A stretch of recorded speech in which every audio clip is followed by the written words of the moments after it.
Hey YouTube, welcome back to another video. Today I'm just going to be comparing two different types of sealants on my 3M Satin Black Gold Dust Wrap. I'm going to be comparing the matte detail spray sealant to the Rennie Doyle bead maker sealant. So now what I'm going to do is I'm going to apply the Chemical Guys matte detailer spray sealant to this side, and I'm going to apply the Rennie Doyle bead maker spray sealant to this side. I'm going to let them both cure for 12 hours. And come back out and compare them, see if this one made the wrap shiny or not.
Alright, so as you've seen in the video, the bead maker has definitely won this test as a better sealant.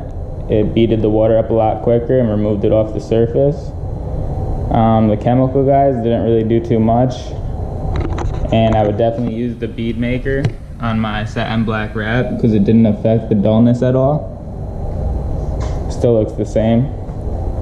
Alright guys, thanks for watching and please subscribe below.